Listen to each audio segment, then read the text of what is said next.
За эрчим хүчний энэ хуулийг дэмжих хүсэж байгаа жожоо сайдаа дэмжиж байгаа. Гэхдээ гадуур нэг хардлагууд байна. Тэрийг одоо танаас шууд чулуухан асуучъя. За энэ хуулийг батлуулж аваад тэгээд худалдаа ажиллагааны хуулиас гаргаад эрчим хүчний салбарын бүх одоо тендер худалдаа авалтыг өөрийнхөө яам дээр аваачаад улмаар оюу толгой 5 толгойн станцыг одоо тендерийг хийх гэж байна гэсэн ийм яриа энэ гадуур зөндөө байна. Энэ хардлагыг нэгт тайлж өгөөч. За хоёрдугаарт тэр 5 хүнтэй нэг комисс байгуулагдах юм байна шүү дээ. Энэ тоо энэ төр нарийн цөөхөн биш үү? Ер нь юмыг олоолаа ярил одоо буруугүй байдаг. Тийм учраас энэ комисс энтрийг өшөө өргөтгөж явбал одоо сүүлд нь одоо хил ам багта хардлага багта байх юм биш үү гэсэн ийм хоёрхан асуулт байгаа. Ер нь зүгээр гадуур явж байгаа ямиг эртхэн асуугаад сайн муугаа хэдүүлээ юм эхлэегүй байгаа дэр мэдсэн зүг байхаа л гэж би бодож байгаа. Ер нь бол хуулийг бол би дэмжихийн төлөө байгаа. За мандахаа гишүүнийг үгэнд асуултан дээр нэмье. Найдлаа гишүүнийг хасъя. За чойжсрын сайд 5 номер. Тодорхой ард иргэдэд тодорхой алдар жавхлан гишүүний асуултанд хариулъя. Ийм аливаа нэг хууль явахаар нэг юм хөдөлгөөний чанартай юмнууд явдаг.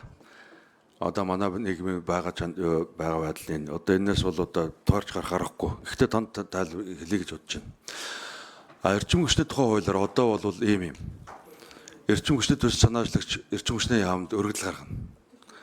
Өргөдлийн хүлээж аваад бид нэр техник эдийн засгийн төслөө боловсруулаад ирэхэд шинжлэх ухааны технологийн зөвлөлөөр хоруулаад дэмжсэн тохиолдолд эрчим хүчний зохицуулах хороонд явуулаад тусгай зөвшөөрлийг өгүүлээд буцаад ирэхээр нь техникийн нөхцөлийг нь аль хэдийн станц дээр ямар нөхцлөөр холбохыг гаргаж өгөөд диспетчерийн үндэсний төвтэй цахилгаан эрчим хүч худалдан авах гэрээг байгуулад ажил эхлэх зөвшөөрлийг өгөөл явчихж байгаа. Одоо байгаа хууль. За 100% төсвийн санхүүжилт дээр хийх эрчим хүчний төслийг бол тендерийн тухай хуулиараа явж байгаа.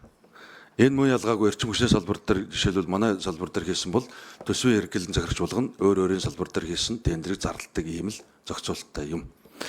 За энэ дараагийн сэдэв болохоор 100% төр биш. 100% хөв биш.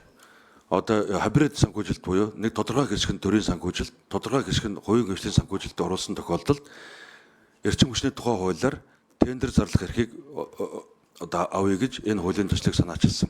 Тендер зарлах эрхийг эрчим хүчний яам дээр зарлана.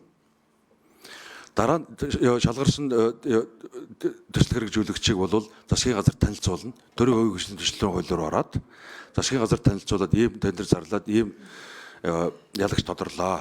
Гэрээ байгуулах хэрэг болно гэхээр засгийн газар зөвшөөрөх юм бол бүх яамдаа санал аваад засгийн газрын тогтоол гаргаад эдийн засгийн хөгжлийн сайд, эрчим хүчний сайд хоёрт гэрээнд зурх эрхийг олгоно.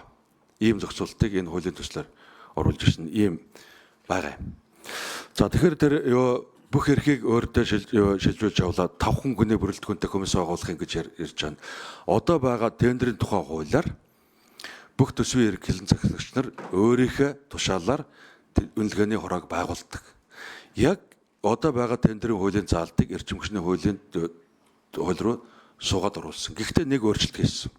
Одоо байгаа тэр 5-аас доошгүй байна гэдэг нэг заалт.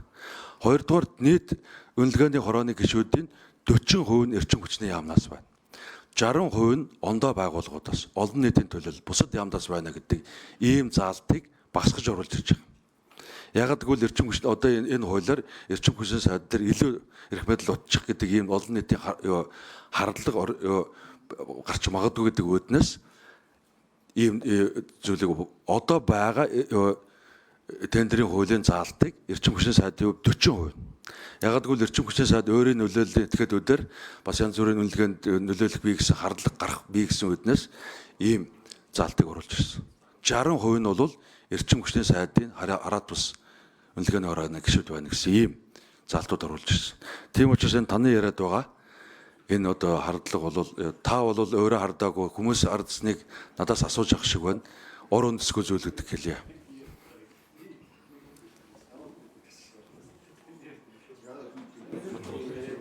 тодруулах юм. За тодвол алдар шахлаа шүү тодруулсан. За ерөнхийдөө санааг ойлголоо. Тэгээ хайбрын санхүүжилт буюу төр хувийн хвшлийн хамтарсан төслүүд дээр л олон түмний гол хардах нь байгаа юм байна шүү дээ.